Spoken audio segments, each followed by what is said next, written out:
অভিযোগ কমিয়ে দেন, দেখবেন সুখে থাকবেন। এইটা নাই, ওইটা নাই, এইটা পাই নাই, ওইটা পাই নাই, জীবনে এইটা হই নাই রে, ওইটা পাইলাম না রে, এরকম অভিযোগ করে দেদারছে অনেক। এরকম লোক আছে না নাই? এরা অসুখী, এরা অসফল। সফল ব্যক্তিদের একটা গুণাবলী হচ্ছে এরা কমপ্লেইন করে কম, কমপ্লেইন করে কম, তারা শুকরিয়া করে বেশি। দে আর ভেরি গ্রেটফুল। তারা শুকরিয়া করে বেশি। এটা পাই নাই, ওইটা পাই নাই, এগুলো বলবেন না। কারণ আপনি যেটা পাইয়া খুশি না, অনেকে এইটা পাওয়ার জন্য সংগ্রাম করে যাচ্ছে। আপনি এখন যেই জায়গাটাতে আছেন, এই জায়গাটাতে পৌঁছা অনেকে স্বপ্ন। আপনি এটা পেয়ে খুশি না, কিন্তু আপনার জায়গায় পৌঁছার জন্য অনেকে স্ট্রাগল করে যাচ্ছে, সংগ্রাম করে যাচ্ছে। আপনি যেই পজিশনে আছেন, শুধু এই পজিশনে আসাটাই অনেকের স্বপ্ন। তো শুকরিয়া করবেন না কেন? এজন্য সব সময় আমাদের বেশি বেশি শুকরিয়া করতে হবে কার? রব্বুল আলামিন বলেন, কুল লাউ কানাল বাহরু মিদাদান লিকালিমাতি রাব্বি লানাফিদাল বাহরু ক্বাবলা আন তানফাদা কালিমাতু রাব্বি ওয়ালাউ জিনা বিমিসলিহি মাদাদা। সাগরের জলকে কালি করে,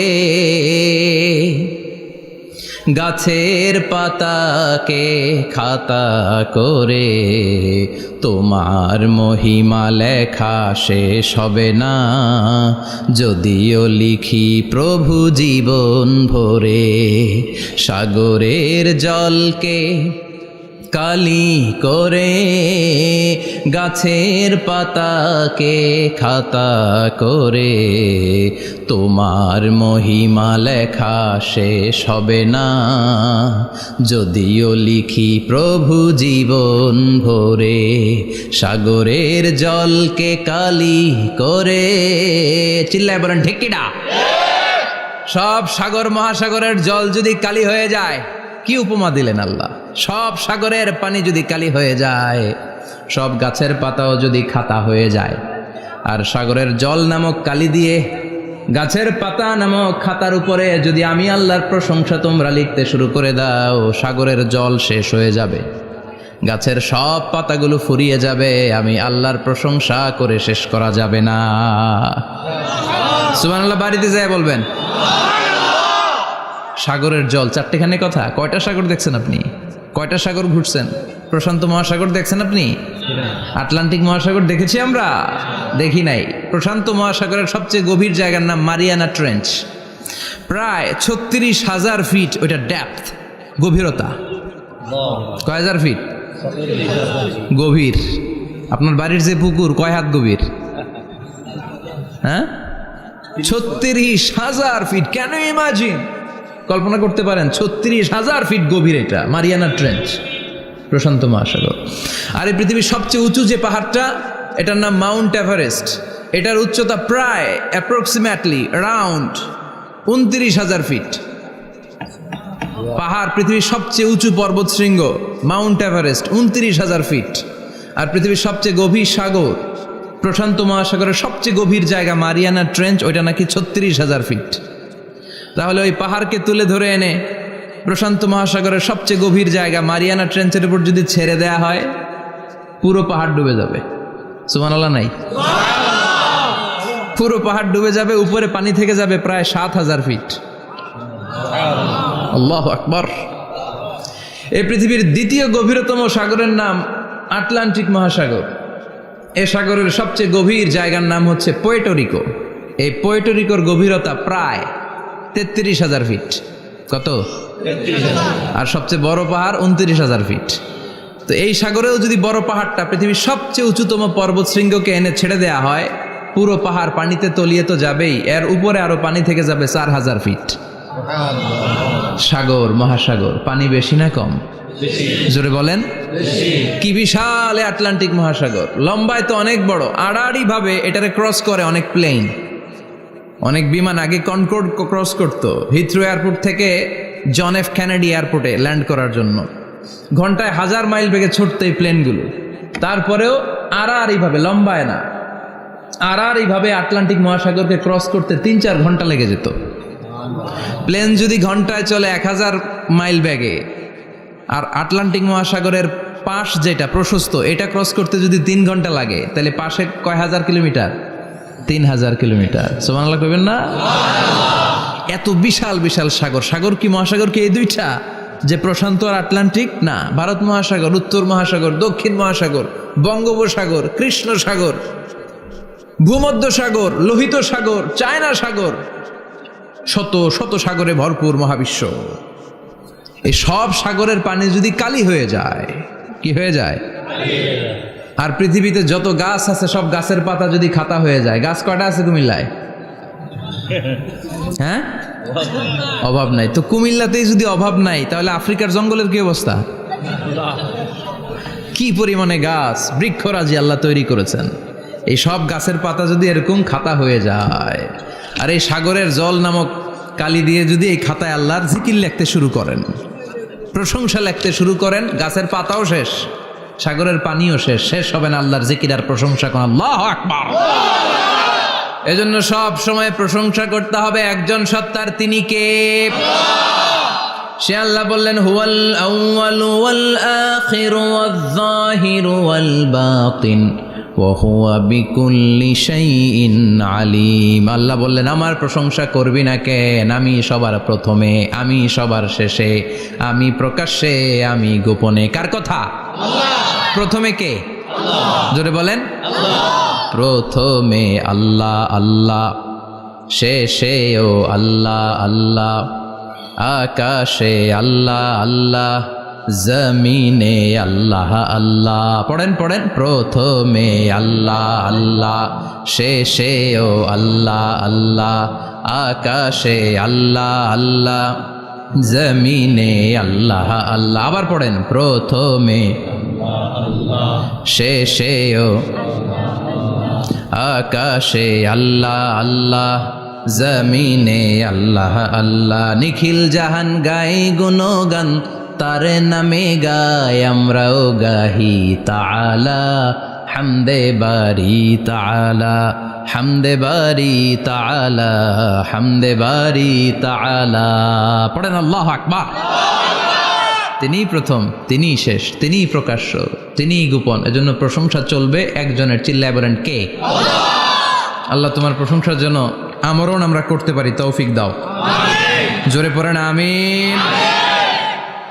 সুলতানপুর নুরানিয়া হাফিজিয়া মাদ্রাসা ও এতিমখানার উদ্যোগে আজকের এই প্রোগ্রাম সভাপতিত্ব করছেন আলহাজ শামসুল হক সরকার, অবসরপ্রাপ্ত সরকারি কর্মকর্তা। আসছেন সভাপতি? অসুস্থ, আল্লাহ তুমি সুস্থ করো। আমার আগে কথা বলছিলেন হযরত মাওলানা ইয়াহিয়া মাহমুদ দামাত বারাকাতুহ, প্রতিষ্ঠাতা প্রিন্সিপাল শাইখুল হাদিস জামিয়া দারুল উলুম রামপুরা ঢাকা। সুন্দর বয়ান করছিলেন, আমি খাচ্ছিলাম আর শুনছিলাম।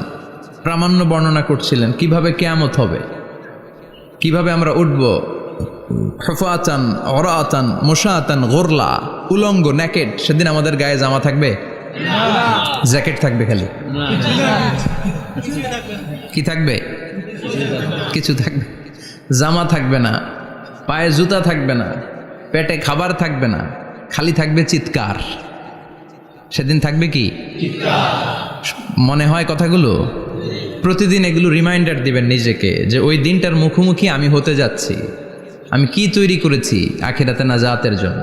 প্রতিদিন ভাবতে হবে যে দাদা চলে গেল, বাবা চলে গেল, আমিও ওই একই পথের যাত্রী। দ্য ডেস্টিনেশন ইজ সেম, গন্তব্য এক, কেউ আগে কেউ পরে। এটাই ওয়াজ, এটাই দামি ওয়াজ। এটা মনে রাখলেই মানুষ আর চুরি করতে পারে না, মিথ্যা বলতে পারে না, ইফটিজিং করতে পারে না, পরকিয়া করতে পারে না, মতের বিরুদ্ধে গেলে তারে রামদা দিয়ে কোপাইতে পারে না। চিল্লা এখন ঠিক কিনা? এটাই হচ্ছে ইসলাম। আখিরাতের স্মরণ, যিকরাদ্দার, চলে যেতে হবে। ছোট্ট আছি, বড় হব। এই যে দাড়ি পাকা মুরব্বীরা যারা আছেন, ওনার মায়ের পেট থেকে তো এরকম সাদা দাড়ি নিয়ে বেরিয়েছিল না? ছোট্ট বাচ্চা হয়ে এসেছিল, ওনারা ওয়া ওয়া করে কেঁদেছে। শৈশব, কৈশোর, যৌবন, প্রৌঢ়ত্ব, বার্ধক্য, বয়সের ভার, চুল আর দাড়ির শুভ্রতা। আগে ছিল সিঙ্গেল, হয়েছে ডবল, এরপর হয়েছে মেয়ের বাপ, এরপরে শ্বশুর, এরপরে নানা। This is the circle of life. এটাই সার্কেল, রাউন্ড, এভাবে ঘুরে আবার চলে যেতে হবে। এই চিন্তাটা যদি মাথায় থাকে, ওই লোক টেন্ডারবাজি করতে পারে? চাঁদাবাজি, ইফটিজিং, মিথ্যা বলতে পারে, যৌতুক খেতে পারে? এজন্য সব সময় give yourself the reminder of আখিরা। আখিরাতের রিমাইন্ডার নিজে দেন। অন্যায় হয়ে গেলে, ভুল হয়ে গেলে রিমাইন্ডার দেন যে থাকতে আসি নাই, চলে যাব। কেউ থাকতে পারে নাই, নবীরাও পারে নাই। যেই মালাকুল মাউত রুহু কবজ করে, ওই ফেরেশতা থাকতে পারছে? চলে গেছে। আমাদেরকে চলে যেতে হবে। আল্লাহ বুঝার তৌফিক দাও। তো উনি এগুলো নিয়ে দেখলাম কথা বলছিল, চমৎকার বলছিল। এরকম ভালো আলেমদের দাওয়াত দেওয়া উচিত, যারা কিচ্ছা কাহিনী না বলে কনস্ট্রাকটিভ কথা বলে। কিছু শিখে যাওয়া যায়, কিছু জেনে যাওয়া যায়। পুঁজির বোঝাটা হালকা না, ভারী করা যায়, ঠিক কি না? আল্লাহ আমাদেরকে তৌফিক দান করুক। উনি যা বললেন আমরা যেন আমল করতে পারি। আরো অনেকে কথা বলেছেন, যারাই বলেছেন নিঃসন্দেহে কোরআন থেকে বলেছেন। আমরা চাই এই কোরআনের কথা ছড়িয়ে পড়ুক শহর, গ্রাম, বন্দর, বিশ্বের আনাচে কানাচে, সব জায়গায়। রাজি আছেন তো? কোরআন দিয়ে দেশ চলুক আমরা চাই না? কোরআন দিয়ে সমাজ চলুক আমরা চাই না? কোরআনের ভেতরে সব সমস্যার সমাধান দিয়েছে কে? আল্লাহ। সমাধান চাও যদি জীবনে মরণে, ফিরে যাও খুঁজে নাও, চোখ রাখো কোরআনে। পড়েন সবাই, সমাধান ফিরে যাও খুঁজে নাও, চোখ রাখো কোরআনে। If you want the solution this দুনিয়ায় নাখিরা, go back, have a look to the holy কোরআনে। ঠিক কিনা? Go back, sit down and have a look to the Quran. বসো, ঠান্ডা মাথায় দেখো কোরআনে কি বলেছে আল্লাহ। প্রবলেম সলভিং মেথোডোলজি, সব সমস্যার সমাধান এই কোরআনে আছে না নাই? এই কোরআনের মাজলিসে আজকে আসতে বসতে পেরে খুশি না বেজার? কম না বেশি? আসুন আমরা আল্লাহর দরবারে শুকরিয়া জানাই আর পড়ি আলহামদুলিল্লাহ। প্রাণটা খুলে পড়েন আলহামদুলিল্লাহ।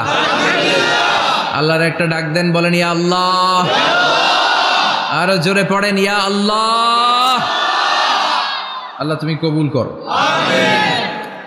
আমরা সরাসরি এই বইটা থেকে এখন কথা শুনবো। এই দেখেন, পৃথিবীর কোনো বইয়ে এত ময়লা থাকে না যত ময়লা থাকে কোরআনে। কারণ সমাধান দিবে তো, এজন্য ময়লা টয়লা নিয়ে সব সমাধান করে ফেলবে কোরআন। যত জায়গায় তাফসির করতে যাই ধুলাবালি মিশে থাকে। Quran for not your bookshelf, Quran is for your self. Quran আপনার বুক সেলফের জন্য না, কোরআন আপনার জন্য। আমরা বুক সেলফে রাখি, তাও নিচের থাকে না, উপরের থাকে, যাতে কেউ নাগাল না পায়। এরকম ডাকাইতে আছে না নাই? কোরআনের সাথে অ্যাটাচমেন্ট বাড়াতে হবে। You have to increase your attachment with the holy Quran. এটা এনলাইটেন করতে এসেছে আপনার জীবনকে, আলোকিত। এই যে আমরা কোরআনের উপর আলোকপাত করি না, এটা এনলাইটেন করে, আলো বিচ্ছুরিত করে, আপনার জীবনকে উজালা করবে। এজন্য কোরআনের সাথে সম্পর্ক বাড়াতে হবে, শুদ্ধভাবে পড়তে জানতে হবে, অর্থ জানতে হবে। আল্লাহ কি বলেছেন জানতে মনে চায় না? আসুন আমরা জানার চেষ্টা করি। আল্লাহ তুমি তৌফিক দাও, পড়েন আমিন। আমি আপনাদের খেদমতে সূরা ইয়াসিন থেকে তেলাওয়াত করছি, টের পাইছেন? ইয়াসিন মুখস্থ আছে কার কার? আর উঠবে না হাত? মাশাআল্লাহ। অর্ধেক মুখস্থ আছে কার দেখি? আচ্ছা, প্রথম 5 আয়াত মুখস্থ আছে কার? আচ্ছা, এই সূরার নাম আজকে প্রথম শুনছেন কে কে? হাত তোলেন। নাম সবাই শুনছে তাই না? আল্লাহ কবুল করো। আরো জোরে পড়েন আমিন। তো সূরাতুল ইয়াসিন থেকে আজকে আমরা কথা শুনবো ইনশাআল্লাহ। পড়েন ইনশাআল্লাহ, যতটুকু আমাদের সাধ্যে কুলায়। এটা মাক্কি সূরা। সূরা ইয়াসিনটা কি সূরা? মাক্কি সূরা। বিশ্বনবীর জীবনে 2টা পর্ব, একটা মাক্কি পর্ব, একটা মাদানী পর্ব। একটা হচ্ছে মাক্কি ইনিংস আর একটা মাদানী ইনিংস। ক্রিকেটে ইনিংস থাকে, ফার্স্ট ইনিংস, সেকেন্ড ইনিংস, বুঝতে সুবিধা না? কমন পড়ছে সবার? তো এটা হচ্ছে বিশ্বনবীর মাক্কি ইনিংসের একটা সূরা। মাক্কি ইনিংসের বৈশিষ্ট্য হচ্ছে বিশ্বনবী তাওহীদের দাওয়াত দিয়েছেন, রিসালাতের দাওয়াত দিয়েছেন, আখিরাতের কথা বলেছেন, একটু নরম নরম কথা বলেছেন। কারণ চারদিকে খালি মাইর। চারদিকে কি কোরআনের কথা বললে মাইর আছে না?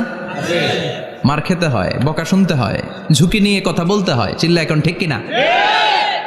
বিশ্বনবীরে বলা হলো এগুলো ছেড়ে দেন, এগুলো ছেড়ে দেন। সুন্দরী নারী দেব, টাকার পাহাড় দেব, ক্ষমতার চেয়ারে বসিয়ে দেব, সব দিব।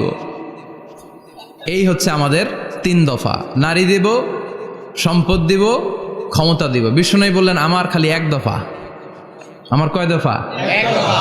লা ওয়াদাউ আশ-শামসা ফি ইয়ামিনি, সূর্য যদি ডান হাতেও দাও, ওয়াল কামারা ফি ইয়াসারি, চন্দ্র যদি বাঁ হাতেও দাও, এই কালেমার দাওয়াত থেকে 1 হাতও আমারে পিছনে নেওয়া যাবে না। চিল্লা এখন ঠিক কিনা?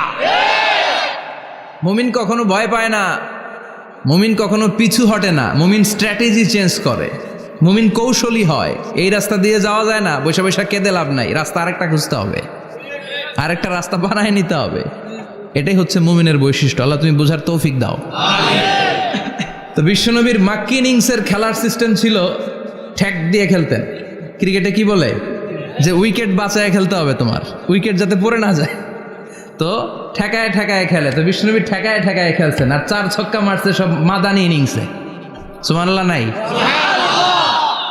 মাদানি ইনিংসে বিশ্বনবী গর্জে উঠলেন, জ্বলে উঠলেন আপন শক্তিতে। রবি না? তো বিশ্বনবী মাদানি ইনিংসে যেটা করেছেন সেটা হচ্ছে সমাজ সংস্কার করেছেন।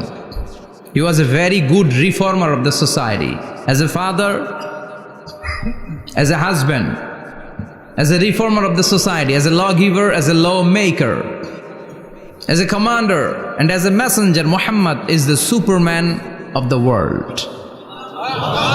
স্বামী হিসেবে, বাবা হিসেবে, নেতা হিসেবে, নবী হিসেবে, সমাজ সংস্কারক হিসেবে, আইন প্রণেতা হিসেবে মুহাম্মদ হচ্ছেন এই পৃথিবীর জন্য সুপারম্যান। তার কোনো তুলনা হয় না, বিশ্বনবীর কোনো তুলনা হয় না। Beyondless, boundless, bottomless. তারা নিয়ে কথা বলতে গেলে সময় ফুরায় যাবে, মাইকের ব্যাটারি শেষ হয়ে যাবে, মাগার কথা শেষ হবে না। এজন্য ওনার জীবনের ক্ষেত্রে বলা হয় বিয়ন্ডলেস, বাউন্ডলেস, বটমলেস। অসাধারণ ব্যক্তিত্ব, সুপার ক্যালিফ্রাজিলিস্টিক এক্সপিয়ালিডোসাস, অসাধারণ, যার কোনো তুলনা হয় না, এক্সেলেন্ট, আনপ্যারালাল। মাদানী জীবনে উনি সশস্ত্র সংগ্রাম করলেন, সংস্কার করলেন সমাজটাকে, সেনাবাহিনী বানালেন। তখন আর নরম নরম ভাবে খেলে নাই, গরম ভাবে খেলেছে। এটা হচ্ছে ইমানের দাবি।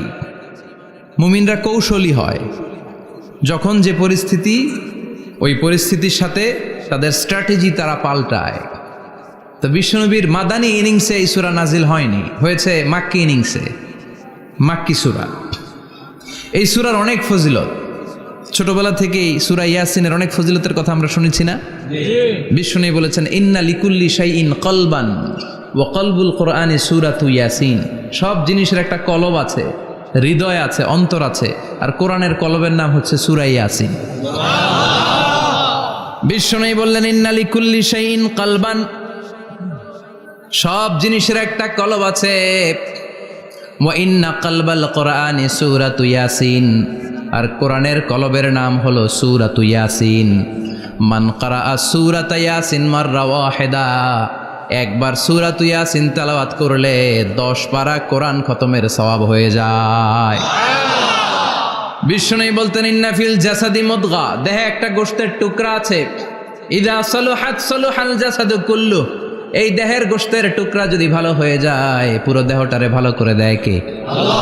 এই দেহের গোশতের টুকরাটা যদি পচে যায়, পুরো দেহটারে নষ্ট করে দেয় কে? আল্লাহ। বিশ্বনবী বললেন আলা ওয়াহিয়াল কলব, ওই টুকরাটার নাম হলো কলব। টুকরাটার নাম কি? কলব। এজন্য কলবের মধ্যে আল্লাহর জিকির বসাইতে হবে। কি বসাবেন? জিকির। নাকি আয়না বসাবেন? আয়না বসায় না? আয়না বসাইয়া দে মোর দয়াল বাবা, কেবলা কাবা, সব মুখস্থ। আয়না বসাইয়া দে মোর, নবীর কলবে আয়না বসায় নাই নবী। সেদিন আবু বকর, ওমর ফারুক, কেউ আয়না বসাইছে? আবু হানিফা, শাফিঈ, এরা কলবের মধ্যে আয়না বসাইছে? বসাইছে জিকির। চিল্লায় বলেন বসাইছে কি? এজন্য আল্লাহ বললেন আলা বিযিক্রিল্লাহি তাতমাইন্নুল কুলুব। দুনিয়ার কোনো জিনিস দিয়ে কলব ঠান্ডা হয় না, দুনিয়ার কোনো জিনিস দিয়ে কলব পরিচ্ছন্ন হয় না। কলব শুধু পরিচ্ছন্ন হয় একটা জিনিস দিয়ে, লা ইলাহা ইল্লাল্লাহ। লা ইলাহা ইল্লাল্লাহু মুহাম্মাদুর রাসূলুল্লাহ সাল্লাল্লাহু আলাইহি ওয়াসাল্লাম। তাহলে কোরআনের একটা কলব আছে, আমাদের দেহে যেমনি কলব আছে, প্রতিটা প্রাণীর যেমনি কলব আছে, অন্তর আছে, কোরআনেরও কলব আছে না নাই? কোরআনের কলবের নাম চিল্লায় বলেন, কোরআনের কলবের নাম। আবার বিশ্বনবী বলতেন, ইকরাউ আলা মাউতাকুম সূরাত ইয়াসিন, তোমাদের মুমূর্ষ ব্যক্তিদের সামনে বসে সূরাত ইয়াসিন তেলাওয়াত করো। রূহ চলে যাবে, মৃত্যুর একেবারে দ্বার প্রান্তে দাঁড়িয়ে এই মুহূর্তে তার পাশে বসে পড়তে আরম্ভ করেন, ইয়াসিন ওয়াল কুরআনিল হাকীম ইন্নাকা লামিনাল মুরসালিনা আলা সিরাতিম মুস্তাকিম। ওই ব্যক্তির ঈমানের মৃত্যু দান করে দিবে কে? আল্লাহ। মৃত্যুর কষ্ট হালকা করে দিবে কে? আল্লাহ। আবার বিশ্বনবী বলতেন, রাত্রিবেলা যে ব্যক্তি একবার সূরাত ইয়াসিন তেলাওয়াত করে ঘুমাতে যায়, সকালবেলা নিষ্পাপ অবস্থায় তারে ঘুম থেকে জাগাবে কে? আল্লাহ। তাহলে এই সূরার মর্যাদা কম কম না বেশি বেশি? কলবুল কোরআন, এটা কোরআনের কলব, একবার পড়লে 10 পড়ার সওয়াব। আবার মুমূর্ষ ব্যক্তির সামনে বসে সূরা ইয়াসিন তেলাওয়াত করতে বলা হয়েছে, তাহলে মৃত্যুর কষ্টরে হালকা করে দেয় কে? আল্লাহ। আবার রাত্রিবেলা সূরা ইয়াসিন তেলাওয়াত করলে সকালবেলায় নিষ্পাপ বানায় দেয় কে? আল্লাহ। মনে থাকবে? কোরআনের কলবের নাম কি? ভুলে যাবেন না তো? বেশি বেশি তেলাওয়াত করতে রাজি আছেন? সকাল সন্ধ্যা তেলাওয়াত করবেন তো? সূরা ইয়াসিন ছাড়াও এই সূরার অনেকগুলো নাম তাফসীর গ্রন্থে পাওয়া যায়। এই সূরার একটা নাম হচ্ছে সূরাতুল কাদিয়া। সূরাতুল কাদিয়া তাকদি হাজাতা কারিহা। যে এই সূরা তেলাওয়াত করে, ওই তেলাওয়াতকারীর যে হাজত আছে, প্রয়োজন আছে, এই সূরার বরকতে আল্লাহ তার প্রয়োজন পূরণ করে দেয়। আমাদের জীবনে প্রয়োজন আছে না নাই? কার কাছে চাইবো? বিপদে পড়লে কারে বলবো? আমরা বিপদে পড়লে প্রথমে শেয়ার দেই ফেসবুকে। কোথায় শেয়ার? আগে শেয়ার দিব কার কাছে? মনে থাকবে? বিপদে পড়লে ফেসবুকে শেয়ার দিব না, বন্ধুরে শেয়ার করব না, বউয়ের কাছেও পরে শেয়ার করব, আগে শেয়ার করব কার কাছে? মনে থাকবে? এজন্য বিশ্বনবী বলতেন, এই সূরার নাম সূরাতুল কাদিয়া, মানুষের হাজত পূরণ করে দেয়। এই সূরা তেলাওয়াত করে যদি আপনি আল্লাহর কাছে কোনো বিপদ থেকে পানা চান অথবা কোনো প্রয়োজন নিয়ে দোয়া করেন, সূরার বরকতে প্রয়োজনটা পূর্ণ করে দেয় কে? আল্লাহ। কেউ যেটা পারে না পারে কে? আল্লাহ। কেউ যেটা দেয় না দেয় কে? আল্লাহ। কেউ যেটা শোনে না শোনে কে? আল্লাহ। তাহলে পেলাম সূরাতুল কাদিয়া। আরেকটা নাম আছে সূরার, সেটা হচ্ছে সূরাতুল আযীমা, সুমহান সূরা। কি সূরা? সুমহান, আযীমা। এই আযীম আর আযীমা এই শব্দ দুইটা অনেক দামি, আল্লাহ যে কোনো জায়গায় ব্যবহার করেন নাই। বিশ্বনবীর চরিত্রের উপমা দিতে যে আল্লাহ আযীম শব্দ বলেছেন, তাই না? রব্বুল আলামিন বলেন, ওয়া ইন্নাকা লাআলা খুলুকিন আযীম। ও নবী, সাধারণ কোন চরিত্র আপনারে আমি দেই নাই, আপনারে আমি দিয়েছি আযীম একটা চরিত্র, খুলুকুন আযীম। And verily indeed you are on a very good standard of character. অসাধারণ চরিত্র দিয়েছে। বিশ্বনবীর চরিত্র বুঝাতে যে আল্লাহ কি শব্দ ব্যবহার করেছেন? কথা বলে না, তাফসীর শিখে যেতে হবে। কোন শব্দ ব্যবহার করেছেন? আযীম। আবার আল্লাহ নিজের পরিচয় দিতে যে আযীম বলেছেন, ওয়ালা ইয়াউদুহু হিফযুহুমা ওয়া হুয়াল আলিয়্যুল আযীম। সুবহানাল্লাহ। আকাশ জমিনের নিয়ন্ত্রণ করতে যে আল্লাহ কখনো ক্লান্ত হয় নাকি? কারণ তিনি হচ্ছেন আল আলিয়্যুল আযীম। আল্লাহু আকবার। তার মানে নবীর চরিত্রের ক্ষেত্রে আযীম, আল্লাহর নিজের সত্তার ক্ষেত্রে আল্লাহ বললেন আযীম। আবার বললেন কিয়ামতের দিন গোটা পৃথিবীটারে আমি নাড়িয়ে দেব, গোটা পৃথিবীতে একটা আমি ভূমিকম্প দিব। এই কথাও কোরআনে আছে না নাই? ইযা জুলজিলাতিল আরদু জিলজালাহা আল কারিয়াতু মাল কারিয়া। পুরো পৃথিবী কাঁপিয়ে দিব। এই কাঁপাকাঁপিটা, ওই দিনের ভূমিকম্পটা কি অন্যান্য সময়ের ভূমিকম্পের মতো হবে? এই ভূমিকম্পকে আল্লাহ বলেছেন আযীম। ইন্না জালজালাতা সাআতি লা শাইউন আযীম। সেদিনের ভূমিকম্প সাধারণ কোনো আর্থকোয়েক নয়, সাধারণ ভাইব্রেশন না, এটা আযীম। আবার আল্লাহ কোরআনকেও আযীম বলেছেন, ওয়ালাকাদ আতাইনাকা সাবআম মিনাল মাসানি ওয়াল কুরআনাল আযীম। ও নবী, আমি আপনার নিত্য পাঠনীয় সপ্তবাক্য সূরাতুল ফাতিহা দিয়েছি, সাথে সাথে কোরআনে আযীম দান করেছি। সুবহানাল্লাহ। তার মানে কোরআনের ক্ষেত্রে আযীম, কিয়ামতের ভূমিকম্প এটা আযীম, আল্লাহ নিজেও আযীম, বিশ্বনবীর চরিত্র আবার এই সূরাটাও যেহেতু দামি, এজন্য এই সূরার নাম সূরাতুল আযীমা।